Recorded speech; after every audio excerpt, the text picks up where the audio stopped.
Bonjour à toutes et à tous. Merci beaucoup de nous rejoindre sur la page Facebook de Bibliothèques sans frontières. Comme vous le savez, depuis le début du confinement, nous avons lancé un programme de conférences en live, de direct, durant lesquelles nous avons l'honneur de recevoir des chercheurs, de recevoir des professionnels du monde de l'éducation, de la culture, de l'art, pour nous parler de leur sujet d'expertise. Depuis le déconfinement, bien que ce déconfinement ne soit qu'en réalité partiel pour le moment, nous avons réduit le rythme des conférences en direct afin de se centrer sur d'autres programmes, et notamment ce programme de tutorat auprès des enfants réfugiés dont nous vous parlions avec Jérémy Lachelle, le directeur de BSF, lors du dernier live. Mais nous continuons à tenir ces conférences tous les mercredis à 17h30 avec un chercheur ou une chercheuse qui vient nous partager ses travaux de recherche, qui vient nous parler de son domaine d'expertise et nous partager sa passion. Aujourd'hui, nous avons la chance de recevoir Ghislain Aucreman, qui est historien de l'art et professeur à l'École des Arts Joyers à Paris. Bonjour Ghislain. Bonjour, Wu-Cheng. Merci infiniment d'être avec nous. Cette conférence se tient dans le cadre d'un partenariat que nous avons lancé avec l'école il y a maintenant un petit peu plus d'un an, qui a pour objectif la promotion de la créativité, la promotion de l'expression et de l'expression par l'art auprès des jeunes enfants, des enfants et des jeunes, et notamment dans les quartiers populaires.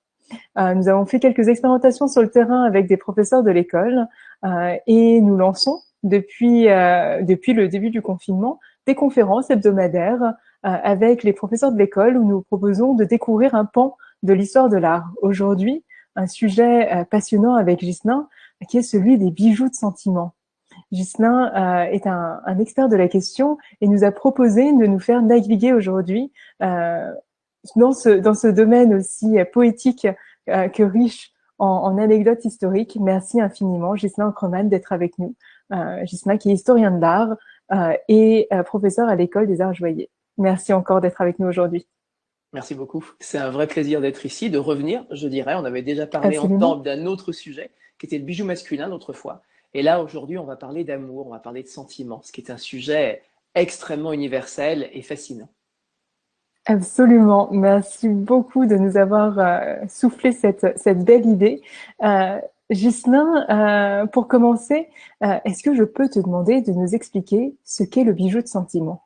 Bien sûr, au contraire, c'est une vraie première question, je dirais. Et c'est surtout la façon de définir ce que le mot sentiment veut dire. On Mhm. parlera d'amour, bien sûr, mais on va parler d'amour, c'est le grand amour, les amours sans fin, les amours romantiques, les amours dans les films, mais on parle aussi d'amour familial, on parle d'amour amical, on parle d'amour courtois, le chevalier Mhm. pour sa dame. Donc c'est l'amour au sens large qui est représenté à travers l'idée du bijou de sentiment. Et l'idée du bijou de sentiment, c'est tout simplement avoir un objet, un cadeau d'amour, qui reflète justement les sentiments que l'on veut témoigner par ce cadeau, par ce présent.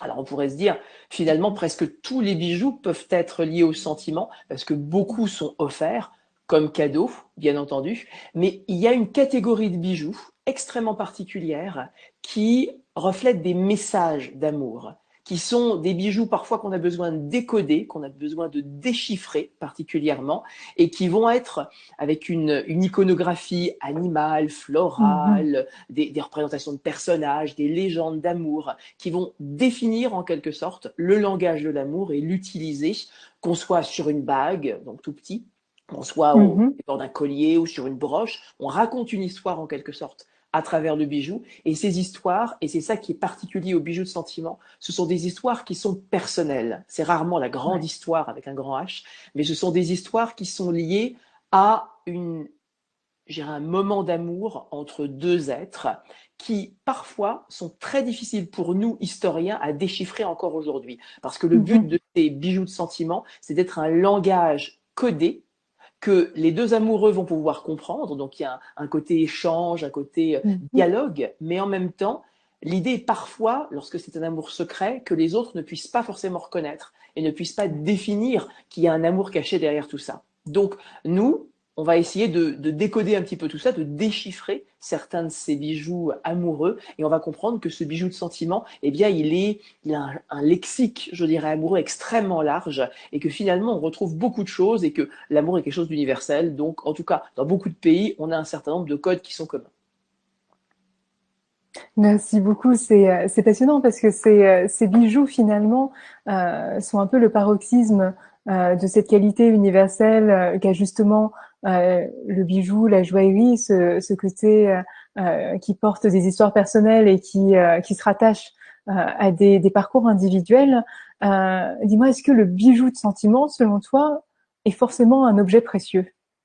Alors, en effet, il peut être très précieux comme pas du tout. Je vais prendre Mhm. deux exemples radicalement différents, je dirais, de bijoux. Prenons un premier exemple très joaillier. Prenons l'exemple des deux oiseaux qui s'embrassent. C'est un type de bijou qu'on retrouve assez souvent, assez fréquemment, soit avec une petite pierre, une petite perle, des petits décors, soit avec des choses beaucoup plus empirées, beaucoup plus présentes. Et là, voilà, on a quelques images qu'on avait préparées et qui véritablement correspondent à ça. Ce qu'on retrouve juste ici, c'est ce couple d'oiseaux amoureux que je trouve absolument adorable. Il y a cette idée d'un oiseau qui étend l'aile, qui protège l'autre oiseau qui est juste à côté. On a une sorte de cœur rouge qui est battant, donc qui reflète cet amour extrêmement intense. Cette idée de ces oiseaux que dans le monde anglo-saxon, on appelle les lovebirds, donc ces oiseaux d'amour, tout simplement, que dans le monde européen et notamment en France, on va appeler les inséparables, quand on parle notamment de ces perroquets qui vivent éternellement ensemble. Cette idée, il y a beaucoup d'oiseaux, il y a beaucoup d'espèces d'oiseaux qui, une fois qu'ils s'unissent, ils s'unissent pour la vie. Donc il y a cette notion d'amour éternel qui correspond parfaitement à cette image chevaleresque et qu'on trouve très riche, très empierré. Mais en même temps, il existe aussi des bijoux beaucoup plus populaires, beaucoup moins précieux, et qui peuvent être faits avec des métaux qu'on dirait vils en quelque sorte, notamment des éléments en plomb. Et là, il y a une autre image à laquelle je pense, qui est justement cette représentation qui est issue du Moyen Âge. Donc là, on se plonge non plus dans l'époque contemporaine, mais dans des objets extrêmement anciens. Et on voit un couple. Alors là, c'est pas des animaux qui filent la métaphore des amoureux, mais ce sont deux personnages, un homme, une femme, dans un jardin qui se retrouvent. Ce type d'histoire, ce type de légende dans un jardin au Moyen Âge, ça pourrait être Tristan et Iseut, ça pourrait être Lancelot et Guenièvre, les romans de la Table ronde, l'histoire du roi Arthur. Enfin, tous ces personnages se retrouvent souvent dans la forêt ou dans un jardin protégé par les arbres. Et il y a cette notion médiévale qu'on dit en latin le hortus conclosus, le jardin clos. Donc on ferme ce jardin en quelque sorte, qui va être leur jardin secret, comme on dit d'ailleurs encore aujourd'hui, et qui va permettre justement de protéger le secret de ces amoureux, que ces amoureux soient d'un amour pur et entier, le grand amour, ou qu'on parle aussi d'amour courtois, donc le chevalier et sa dame, plus ou moins consommés. Il y a cette idée évidemment de différenciation dans l'amour courtois. Et là, si on regarde bien l'image, on voit que le jeune homme donne son cœur. Alors, il ne le donne pas métaphoriquement, il le donne concrètement, puisqu'on a une représentation en plein milieu de l'image en plomb d'un petit cœur, finalement, plus gros que lui, donc un assez gros cœur finalement, et qui le donne à la jeune femme qui est assise, qui est béate d'amour devant lui, et qui lui a fabriqué une couronne de feuillage. Donc on est avec encore la métaphore florale, avec la végétation, dans ce jardin, et elle va couronner son amant. Donc il y a l'idée du couronnement de celui qu'elle aime, elle montre qu'elle l'a élu, c'est lui en quelque sorte, aujourd'hui et pour toujours. C'est un peu cette représentation qui est montrée juste ici.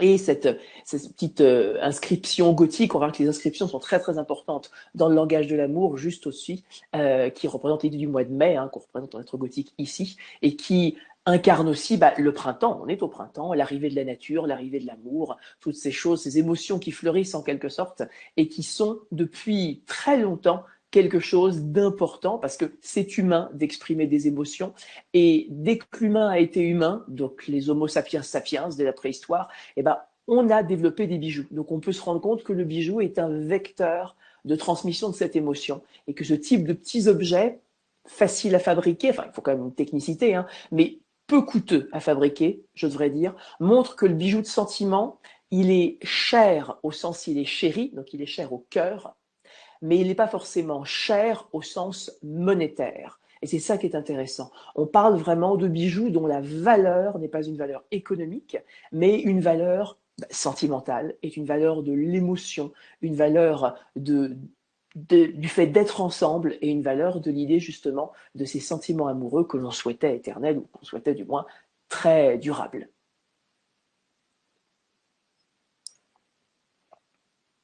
Merci beaucoup, Ghislain, pour cette belle explication et ces illustrations de tes propos qui sont, je pense, d'autant plus marquants pour notre audience que nous sommes en période de confinement et que les relations, justement, au sein d'une famille, les relations sentimentales prennent peut-être une place encore plus importante que d'habitude.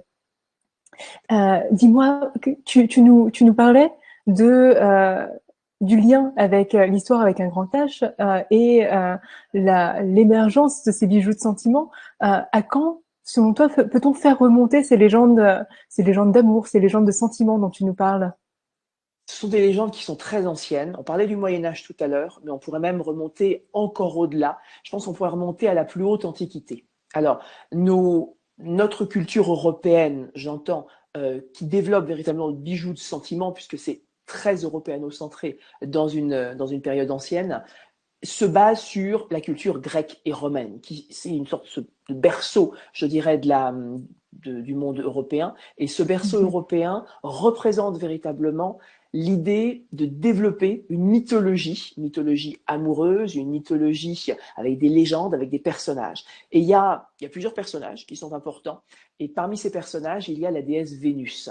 Vénus, Mhm. c'est Aphrodite pour les Grecs. C'est la déesse de l'amour, c'est la déesse de la beauté. C'est une déesse qui est née nue hors d'un coquillage, donc belle, telle une perle qui émergerait d'une huître perlière. Et c'est une déesse qui incarne cette image de la beauté qui nous transcende en quelque sorte. Et cette déesse, elle a un certain nombre d'éléments que l'on peut voir tout autour, qui gravitent autour d'elle dans toutes les représentations, qu'on soit dans la plus haute antiquité ou comme là, dans l'image que tu nous montres à l'écran, qui est une peinture de Véronèse. Paolo Veronese, c'est un artiste vénitien, c'est un artiste de la Renaissance italienne, et il nous représente une femme blond vénitien, donc un idéal de beauté pour eux, et ça représente Vénus, naturellement. Cette Vénus dont le drapé, le vêtement tombe juste au bas des fesses, donc il y a un côté un petit peu séducteur, il y a une image quelque peu cocasse, on pourrait dire, est en train de se regarder dans le miroir. Donc on montre la beauté, on démontre cette beauté, elle se regarde. Donc il y a cette image de la belle qui se rend compte qu'elle est belle, qui se regarde dans ce miroir. Ce miroir lui permet peut-être d'ajuster dans sa coiffure un certain nombre d'ornements, de bijoux en perles. On sait que Venise était un haut lieu du commerce international des objets de luxe et notamment de la perle. Les femmes vénitiennes avaient beaucoup de très belles perles. Et donc du coup, cette Vénus tient ce miroir qui est aidé par son fils, qui est Cupidon. Cupidon, c'est Eros pour les Grecs, ça a donné le mot érotique, donc qui est lié à l'image de l'amour. Et Cupidon, c'est ce petit bébé joufflu, je dirais, que l'on retrouve jusqu'à nos jours à travers un certain nombre de représentations, jusqu'à la Saint-Valentin.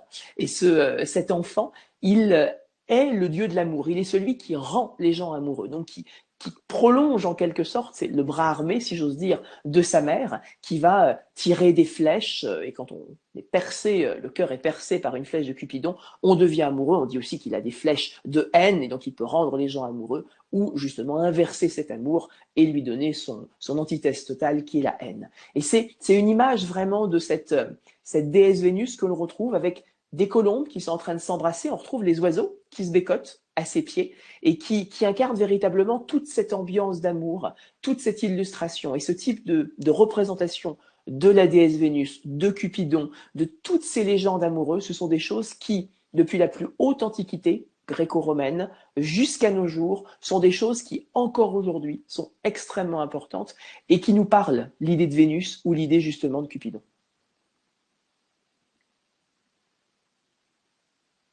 Merci, merci beaucoup, Ghislain, tu nous parlais justement des symboles qui entourent Vénus et de ces colombes à ses pieds qui s'embrassent. Est-ce que la colombe joue un rôle particulier? Est-ce qu'il y a d'autres animaux peut-être qui sont aussi liés aux légendes d'amour?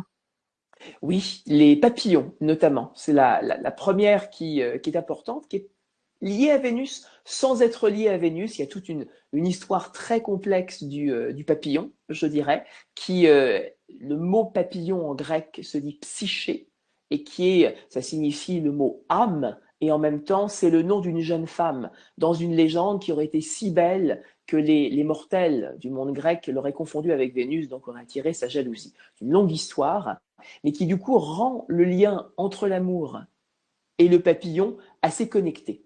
Et ce papillon, on va le retrouver à de très nombreuses époques, que ce papillon soit un papillon de jour ou un papillon de nuit, qui sont deux espèces animales finalement, mais qui vont poser aucun problème pour les représentations des artistes, des artisans, des joailliers, des maîtres orfèvres qui réalisent les pièces comme celle que l'on voit juste ici. Il y a un objet qui est cet objet sur la droite ici que tu nous montres, qui nous représente un certain nombre de papillons de nuit, on l'imagine, qui volent autour d'une chandelle, qui volent autour d'une bougie. Et c'est extrêmement intéressant de voir justement cette image que l'on peut voir un petit peu partout dans notre quotidien. Dès qu'on est de nuit, on met une bougie, on voit ces papillons qui tournent autour, et que finalement, les artistes, les créateurs se sont inspirés de ce qu'ils voyaient, de ce qu'ils avaient sous les yeux, et de cette attraction que l'animal pouvait avoir vers le feu, sachant que le feu est extrêmement dangereux, sachant on le voit en bas, il y a quelques papillons qui ont très mal fini, qui sont tombés et se sont consumés en quelque sorte. Et c'est cette idée d'être consumé par l'amour, cette idée, comme dit l'expression, de se brûler les ailes, donc de représenter en quelque sorte le fait que l'amour peut être douloureux, peut faire mal, mais qu'il vaut la peine d'être vécu. Et donc c'est ça que ce bijou représente en quelque sorte, que ce papillon, il a une vie courte, comme une histoire d'amour peut avoir une durée plus ou moins longue, mais que malgré les affres de l'amour, malgré les difficultés en quelque sorte, ça peut être un sujet extrêmement important. Et la pancarte que l'on a sur la gauche, le terme de pancarte est un document qui vient des archives d'une maison, et ici qui vient de la maison Van Cleef Arpels. C'est un document dont on a un dessin justement qui atteste de la réalisation d'un bijou, et bien montre que Van Cleef Arpels s'est très largement inspiré du sujet du papillon à travers son histoire, à travers ses archives ici. Et l'avantage du papillon, c'est qu'il y a plein d'espèces de papillons et qu'on peut en quelque sorte représenter la légèreté de l'amour à travers un certain nombre de formes, de couleurs, de motifs, puisque les papillons ont des motifs irisés que l'on peut retrouver sur leurs ailes. Et c'est ça qui fait la richesse justement du papillon. Et ce qui est intéressant, c'est quand on compare les cultures du monde, c'est que le papillon, il va être international. Et là, je quitte vraiment le monde européen. C'est que l'idée du papillon comme symbole d'amour, c'est quelque chose qu'on trouve vraiment partout, partout.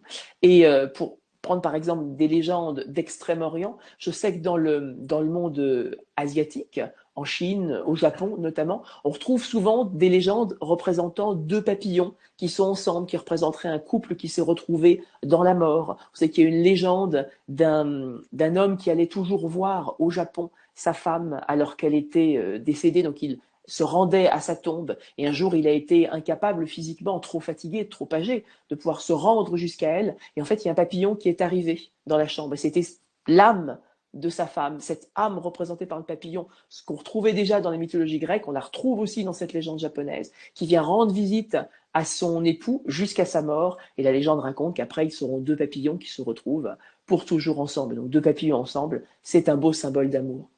Et c'est assez fascinant de voir toutes ces images et tous ces symboles et de comprendre qu'il y a une beauté un petit peu universelle dans la représentation de certains animaux au sens sentimental. Absolument, ce symbolisme est extrêmement fort là où il allie des représentations inspirées de la nature et des métaphores qui viennent exprimer ce qui parfois est inexprimable. Tu en parlais tout à l'heure, il y a aussi des histoires d'amour qui ne finissent pas toujours bien. Tu mentionnais les dangers de l'amour et de la passion. Est-ce que ces histoires-là ont aussi leur place dans la façon dont la joaillerie raconte l'amour? Oui, On sait que les histoires d'amour sont malheureusement pas toujours très heureuses, pas toujours très positives. C'est une réalité, je dirais, de ces histoires d'amour. L'histoire d'amour peut piquer, peut faire mal. Et ça, on retrouve ces éléments dans énormément de représentations. Quand on parle des fleurs, par exemple, Mhm. on sait que certaines fleurs peuvent avoir des épines, donc il y a un côté un peu douloureux. On parlait du papillon, on pourrait parler d'un autre animal, d'un insecte, qui est l'abeille, notamment. L'abeille, c'est un animal qui est délicat, qui peut être agressif, qui peut se défendre, qui est travailleur, qui a beaucoup de valeur, hein, je dirais. On peut attribuer à beaucoup d'animaux des symboles différents.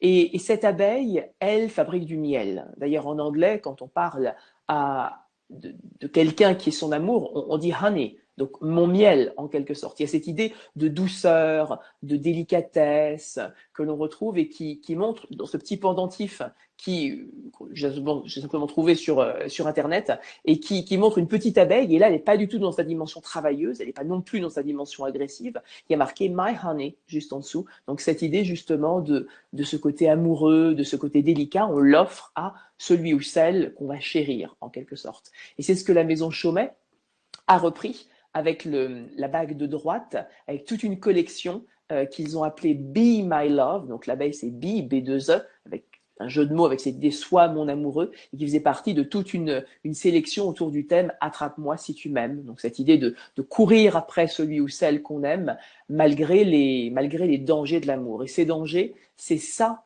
que Cupidon est en train d'expérimenter au milieu.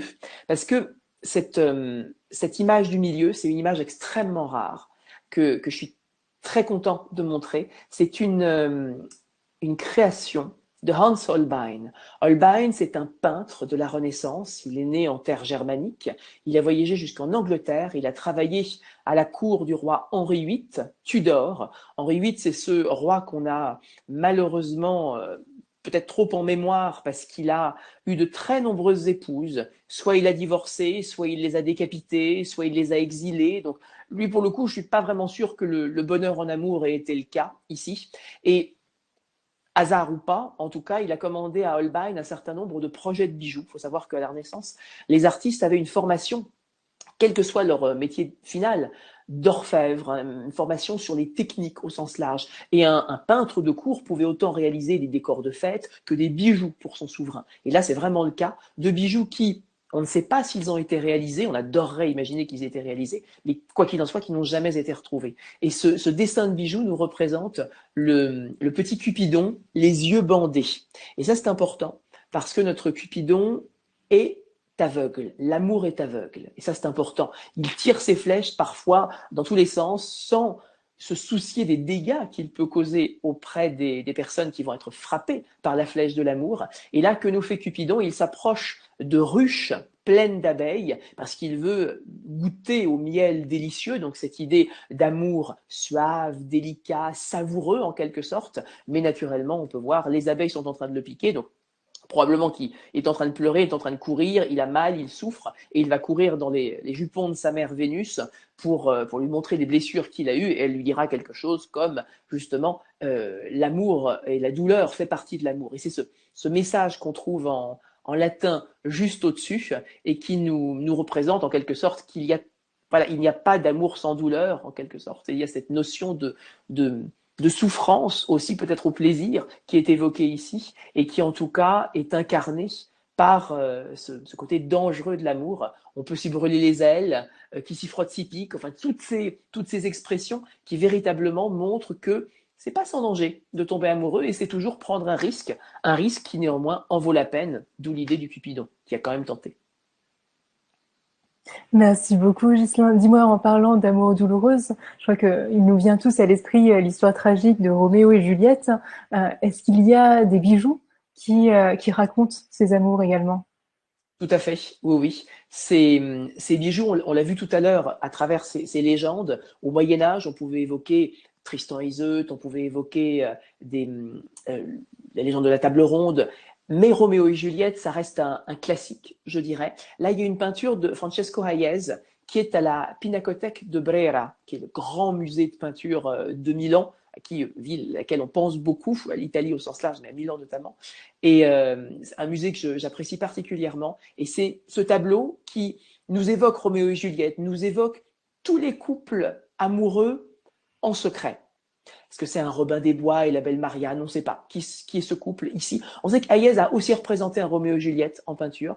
Et ici, ils sont en train de s'embrasser d'un baiser langoureux, mais on imagine rapide. Probablement quelqu'un va surgir et il va s'enfuir, soit dans la pénombre sur la gauche, soit par l'escalier, en la laissant ici. Et ça nous évoque naturellement ces deux familles de l'histoire de Roméo et Juliette qui, à Vérone, se détestent cordialement, se font la guerre, se haïssent, et donc empêchent le jeune homme et la jeune femme d'être ensemble, de se réunir. Et ça a été un sujet de collection pour la maison Van Cleef & Arpels, il y a peu de temps, comme on peut le voir, et qui représente ce très beau balcon que l'on retrouve juste ici. Et ce balcon qui est représenté là, en fait, si on retourne le balcon, on a caché derrière une représentation des amoureux qui s'embrassent. Et c'est ça qui est intéressant, c'est que cette notion de bijou à secret existe encore aujourd'hui et se retrouve particulièrement dans cette collection, se retrouve véritablement dans cette idée de cet amour qu'on veut discret, qu'on veut cacher, et surtout du bijou, puisque là c'est sur le revers du bijou qu'on voit le couple qui s'embrasse, du bijou qui ne se dévoile que si la personne qui le porte veut bien en donner les secrets. Et ça, c'est aussi important de montrer cette image un petit peu de cet amour passionné, cet amour fusionnel, mais qui malheureusement finit mal. Et ça, on le voit dans beaucoup de légendes. La plupart du temps, je ne veux pas résumer rapidement, mais il y a deux manières de finir une histoire d'amour dans les légendes, j'entends, pas dans la réalité fort heureusement. Dans les légendes, c'est soit une fin tragique qui permet de cristalliser l'amour au plus haut un petit peu de son sentiment et de chuter ensuite, et donc l'amour aura été éternel mais dans la mort, soit alors on finit les contes de fées par l'éternelle phrase « et ils vécurent heureux » et eurent beaucoup d'enfants. Donc c'est ça, cette idée aussi de couper un petit peu l'histoire, parce que peut-être que les contes de fées n'ont pas envie, si j'ose dire, de raconter les problèmes de garde des enfants, les affres d'un couple qu'il peut y avoir au quotidien, et de garder justement cette pureté du sentiment au moment où il a été le plus fort dans l'histoire.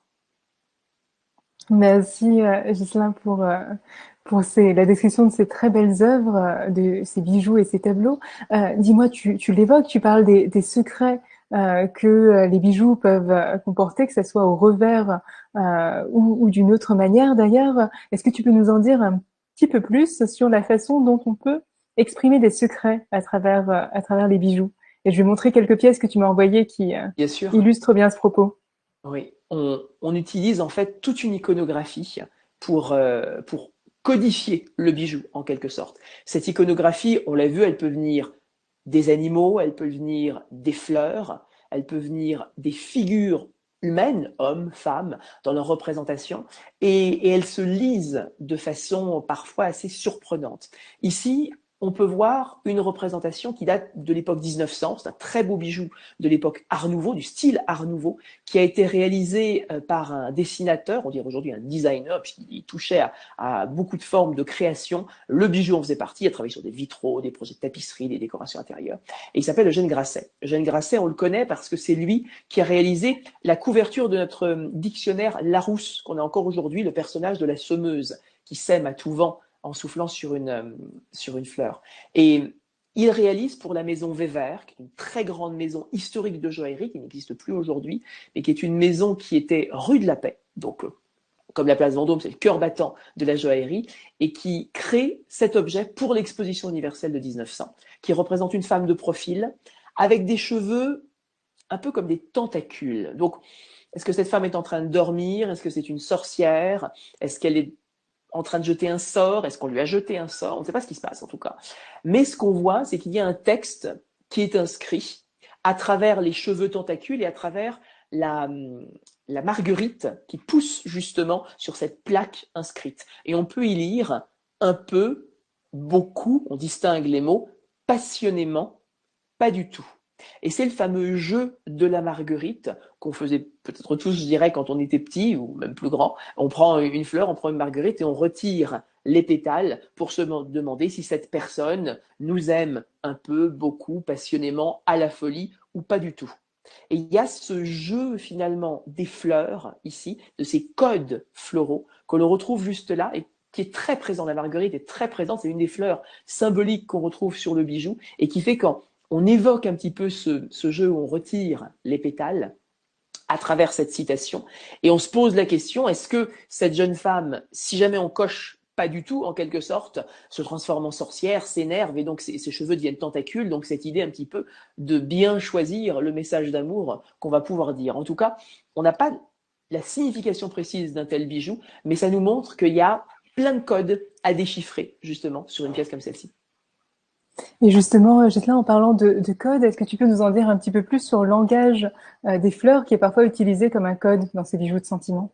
Bien sûr, il y a énormément de fleurs qui sont importantes dans l'univers du bijou. On parlait de la marguerite tout à l'heure avec ce jeu. Il faut savoir que les fleurs, il y a tout un langage des fleurs qui est très ancien aussi, qui se retrouve notamment dans des textes du Moyen Âge, mais même depuis l'Antiquité, il y a des évocations de fleurs. Ces fleurs peuvent être traitées parce qu'il y a une légende qui est liée à elles.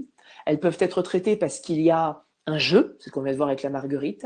Elles peuvent être utilisées parce que il y a une signification liée aux mots qu'on va employer. Par exemple, sur la droite, on a une petite pensée. Tout simplement, c'est le verbe penser, on fait un jeu de mots.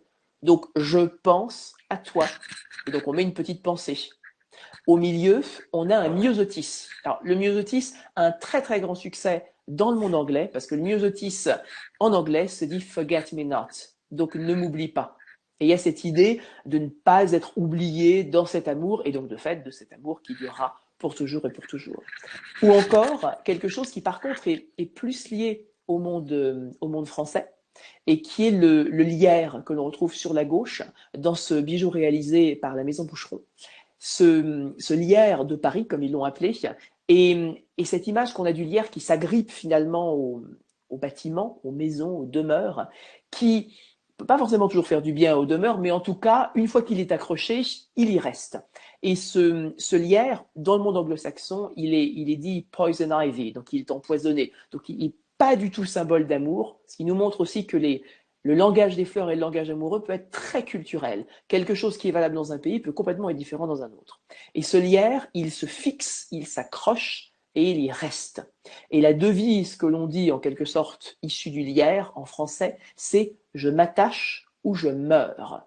Donc cette idée que si jamais il n'est pas attaché, donc fixé à un mur, et par métaphore fixé à une personne, eh bien on meurt en quelque sorte. Et le lierre va devenir un symbole fort de métaphore amoureuse, mais aussi de l'amitié de cette image, de ce lien. Et là, on parlait de sentiment qui peut être amoureux, qui peut être familial, qui peut être amical, et qui se tisse en quelque sorte et qui reste ainsi pour toujours.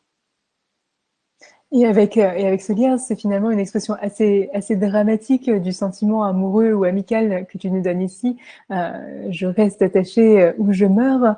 Par excellence, on pense souvent à la rose comme fleur qui symbolise l'amour, la passion. Est-ce que la rose est l'une des fleurs qui est utilisée en joaillerie justement pour exprimer ces sentiments? Bien sûr, tout à fait. C'est une des fleurs majeures de l'univers du bijou. C'est une fleur qui a énormément de symbolique et une histoire très longue, à tel point que Guillaume de Loris, un auteur du Moyen Âge, dont on voit ici une représentation d'une enluminure médiévale, a écrit le roman de la rose. Et cette rose est carrément une métaphore de la femme. C'est une représentation symbolique de la femme. L'homme doit passer des épreuves, doit conquérir cette fleur qui représente véritablement cet amour courtois qu'il a pour sa dame, en quelque sorte. Et donc il va aller jusqu'au château de la Rose, il va devoir passer les épreuves pour rentrer dans le château de la Rose, dans ce jardin protecteur. On retrouve toutes ces symboliques que l'on a vues tout à l'heure. Et cette rose, c'est un langage qui est extrêmement complexe et extrêmement fort, parce elle peut être de différentes couleurs. Alors, évidemment, on connaît la rose rouge, c'est celle qu'on retrouve sur nos deux images qui sont là, et notamment l'image de gauche, qui est un très beau médaillon, juste ici, et il y a inscrit tout autour « Jamais la rose sans l'épine ». Donc là encore, même chose que pour l'abeille, on a la douceur et la légèreté de la rose, mais en même temps, on a la douleur de la piqûre qui s'y frotte si pique. Il y a cette notion-là que l'on retrouve ici également. Et en même temps, on va avoir cette image passionnelle de la couleur rouge, qui va être celle de l'amour le plus fort, le plus sincère, de l'amour véritablement, le grand amour. On dit que l'amour, et cet amour peut être amical, peut être un amour plus léger, avec la rose de couleur rose notamment. On dit que les roses blanches sont un amour sans ambiguïté, donc ça va être un amour amitié, ça va être un amour qui ne va pas être passionnel, ça va être un amour qui ne va pas générer des duels amoureux comme il a pu en exister beaucoup. C'est aussi celui qu'on va pouvoir offrir à des membres de sa famille, c'est voilà, toutes ces choses-là. Puis il y a la rose jaune. Alors les fleurs jaunes et la rose jaune en particulier sont très très mal reçues en France. Il faut savoir que il y a toute une histoire de la couleur qui est extrêmement complexe, qui a été codifiée par Michel Pastoureau, un très grand historien de la couleur qui travaille sur les blasons et qui a fait toute une histoire qui remonte notamment au Moyen-Âge et même au-delà, mais notamment c'est un médiéviste, et il nous explique que le jaune c'est le mauvais côté de l'or, comme si l'or était le bon jaune et le jaune était le côté infâme de cette couleur. Et la rose jaune est celle des traîtres, c'est celle des infâmes, c'est celle des mauvais, c'est celle des méchants en quelque sorte. Et donc de fait, offrir une rose jaune à quelqu'un signifie tout simplement qu'on l'a trompé. Donc il y a cette image de traîtrise en quelque sorte qui est représentée et qui, en France, est pas forcément bien vue et fait que, alors qu'on offre plus facilement, peut-être dans le monde anglo-saxon, je pense au monde américain notamment, un diamant jaune comme bague de fiançailles, c'est quelque chose qui encore en France a quelques réticences du fait justement de cette symbolique de la couleur jaune qu'on n'offrira jamais à quelqu'un pour qui on éprouve un amour sincère, de peur de mal se comprendre dans le message. Merci Ghislain, merci beaucoup. Que tu parles du langage des fleurs ou que tu parles de la signification des couleurs, tout ça sont des codes qui sont assez complexes, assez sophistiqués, qui sont aussi très culturellement ancrés. Est-ce qu'il existe, toi qui es historien de l'art, peut-être des messages qu'on a encore du mal aujourd'hui à déchiffrer dans les bijoux de sentiment? Tout à fait. Il existe des bijoux qui sont très compliqués à déchiffrer parce qu'il va y avoir des messages codifiés qu'on a du mal à lire parfois. Alors là, je prends deux exemples qu'on a réussi à déchiffrer, parce que ce serait dommage de rester sur notre faim, j'ai envie de dire, mais des objets où on va très loin dans la lecture. Par exemple, sur la gauche, on fait appel au rébus.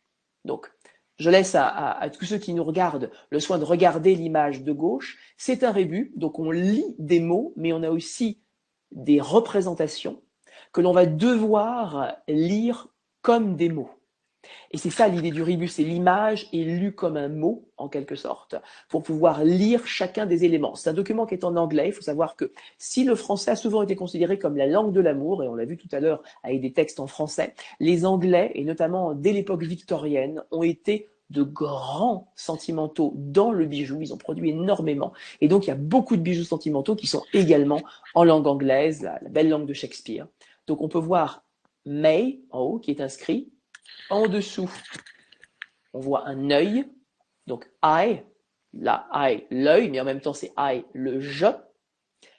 C'est U, see you, may I see you, donc puis-je vous voir.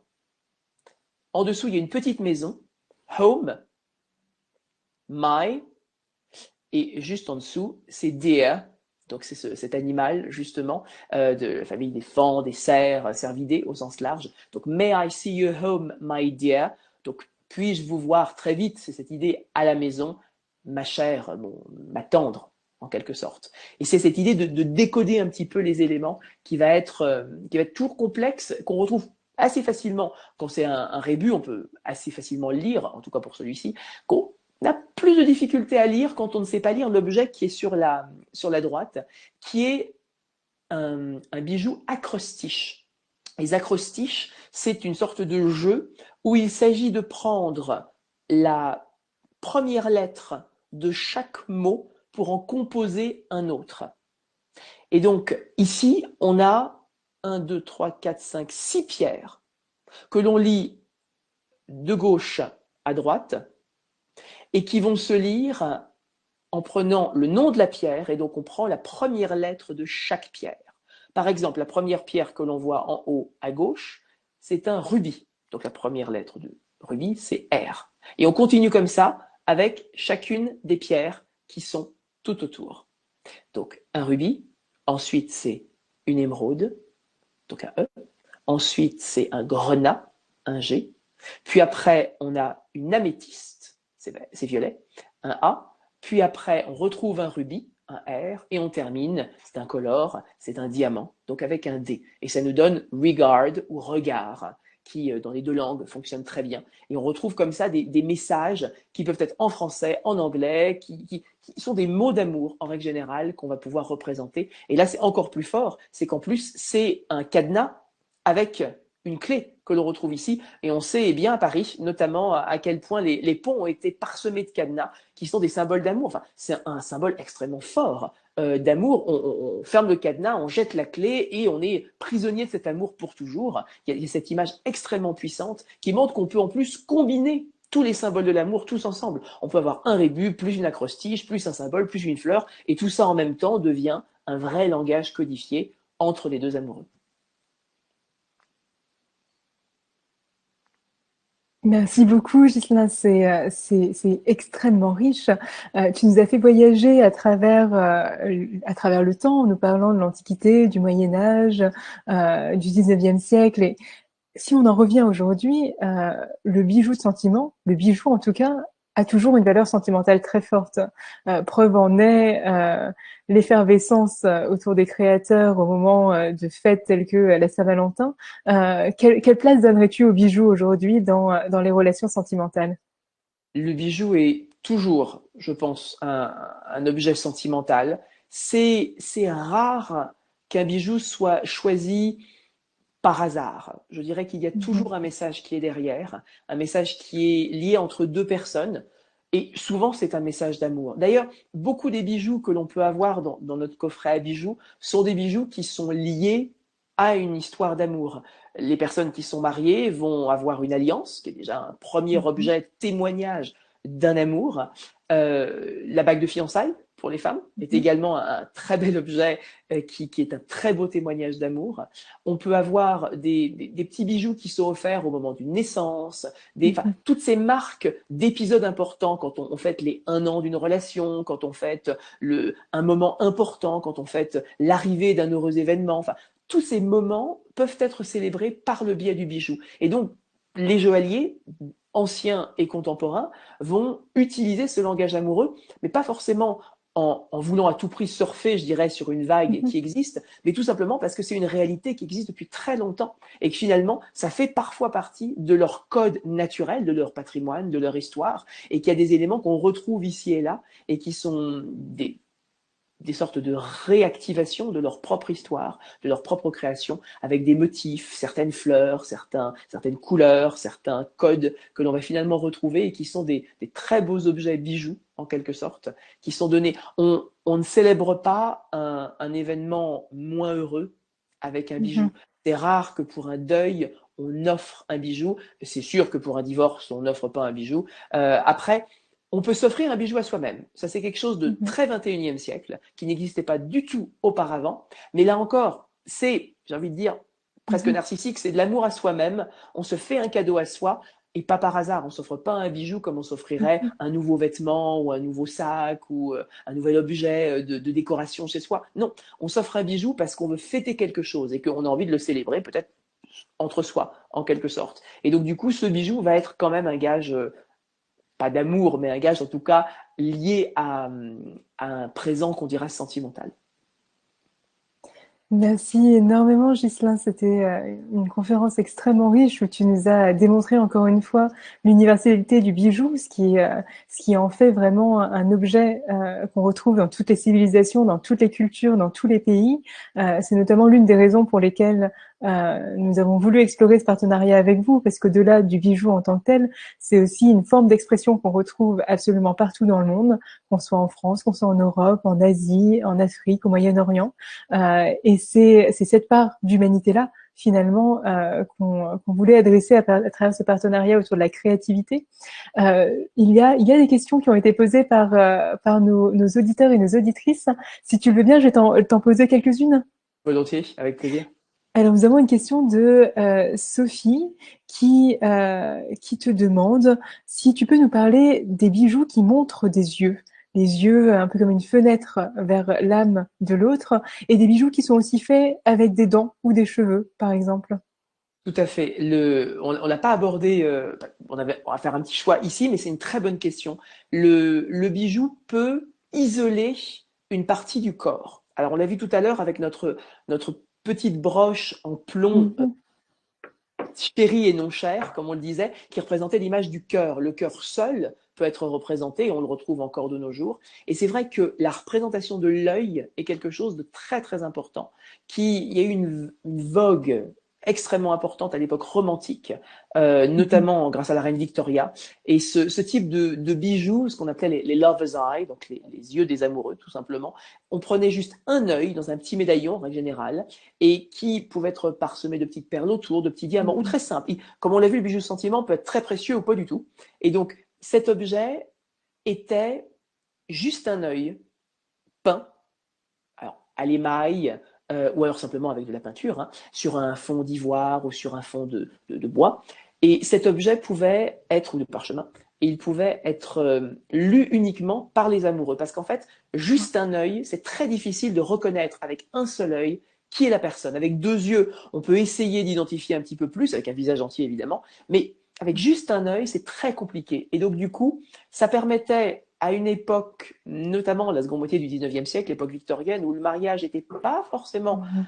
un mariage de choix, un mariage d'amour, mais peut-être un mariage de raison, donc un mariage choisi par la famille, et ben de pouvoir peut-être mettre l'œil de celui qu'on aimait de tout son cœur près de soi sans que les autres ne puissent le représenter, ne puissent le reconnaître. En tout cas, il y a toute une codification qui s'est faite avec ce type de bijoux. Il m'a même eu des yeux avec une petite larme quand la personne qu'on aimait était décédée. Donc là, l'amour peut aussi être triste, mais c'est beau quand même parce que cette image un petit peu éternelle de l'amour.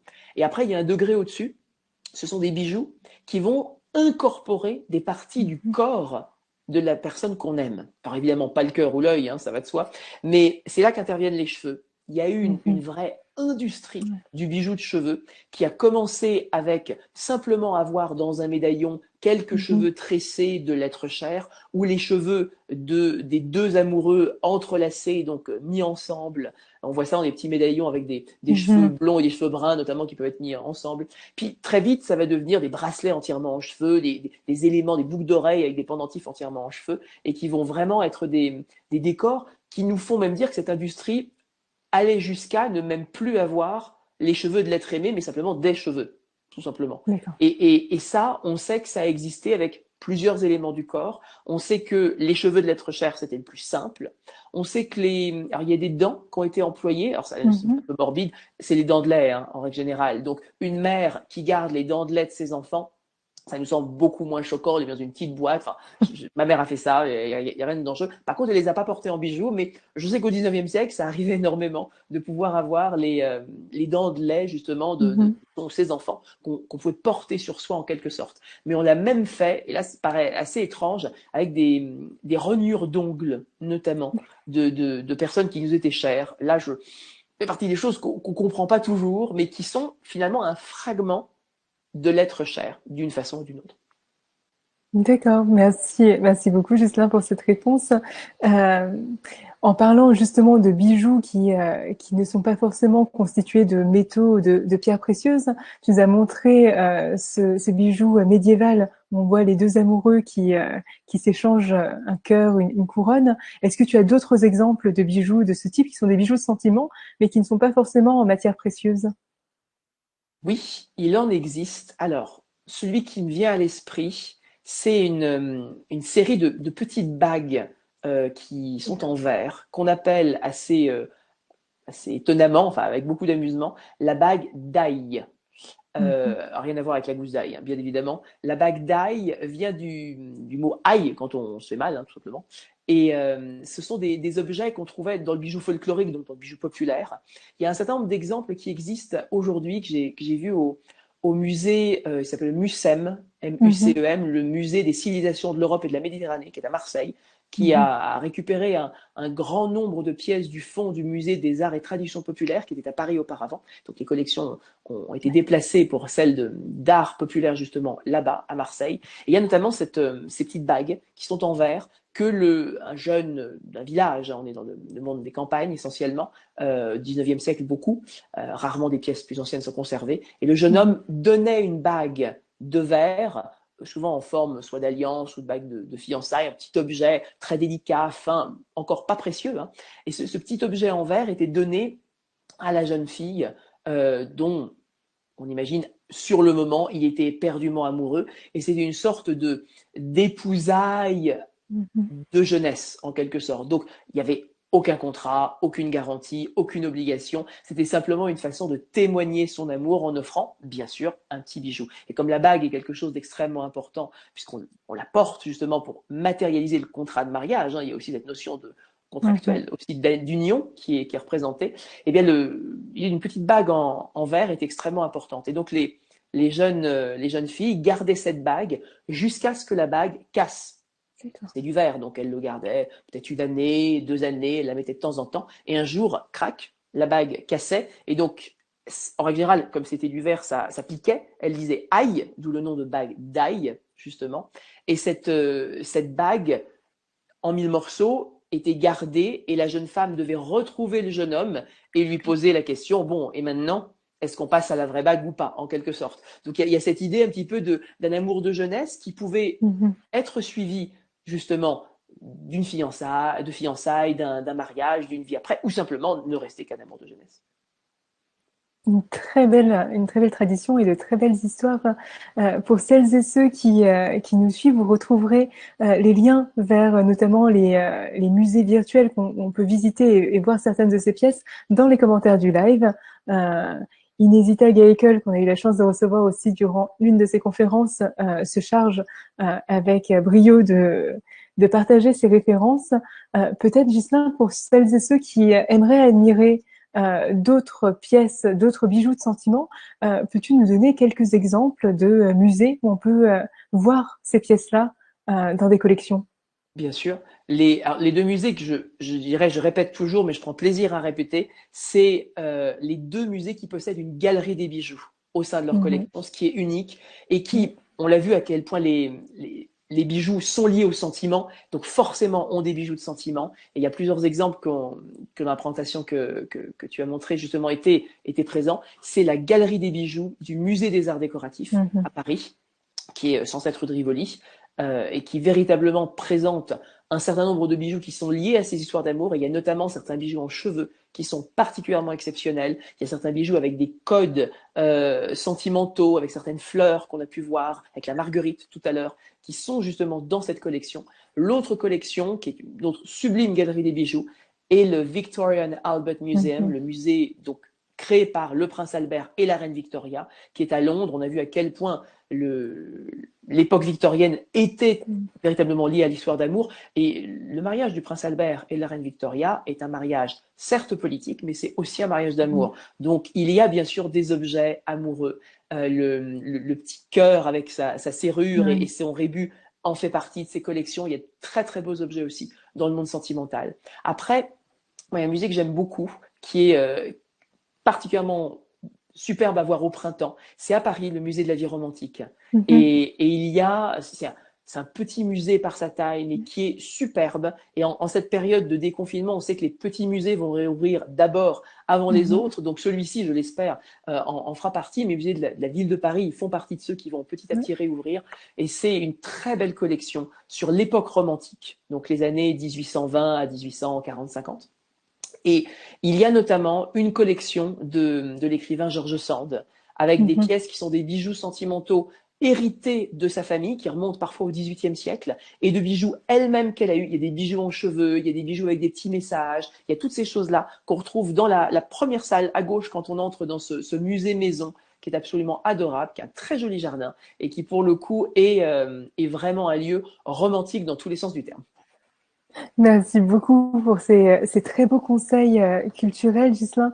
Et pour poursuivre dans la même veine, si on souhaite en apprendre plus sur les bijoux de sentiment et sur leur signification, leur histoire, est-ce que tu aurais des ouvrages à nous conseiller?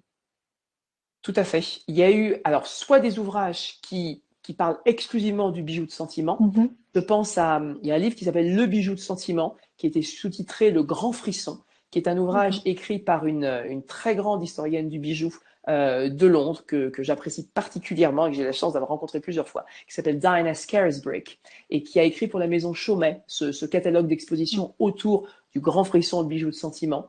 Après, on peut aussi piocher des sujets à travers un certain nombre d'ouvrages qui existent. J'ai Mhm. juste à côté de moi, notamment, toute une très belle collaboration qui a été réalisée par l'école et le musée des arts décoratifs et sa fameuse galerie des bijoux dont je te parlais tout à l'heure, et qui est une trilogie de livres très faciles d'accès sur des thèmes traités de façon très ouverte: la faune, la flore et la figure. Et à l'intérieur de chacun de ces livres, on retrouve inévitablement le sujet de l'amour, soit en décodant certains animaux, certaines fleurs ou certaines figures, comme on a pu le voir tout à l'heure avec certaines représentations.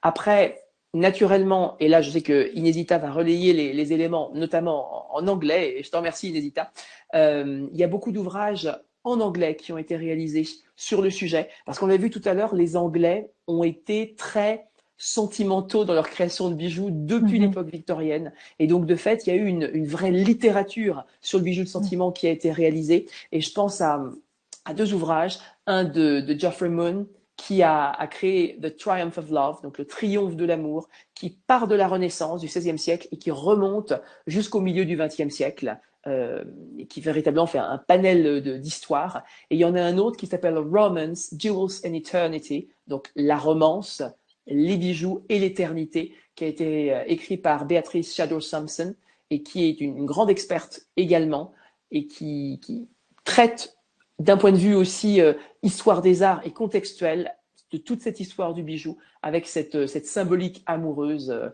que l'on retrouve avec bonheur à chaque fois. Merci infiniment, Ghislain, d'avoir partagé ces références, mais surtout d'avoir partagé ton expertise et ces connaissances sur les bijoux de sentiment aujourd'hui. Ça peut paraître être un sujet très très isolé du monde de l'histoire de l'art, mais en réalité, je pense que ça sous-tend des grands concepts de l'histoire de l'art qui sont reflétés à travers le reste de l'histoire des bijoux, mais aussi le reste de l'histoire picturale, sculpturale, etc., qui est vraiment ce fondement de l'art qui naît des sentiments, de l'art qui naît des interactions humaines. Donc, je te remercie sincèrement de nous avoir partagé ton expertise aujourd'hui. Merci à Euh, toi. avec grand plaisir. J'espère que la conférence vous a plu.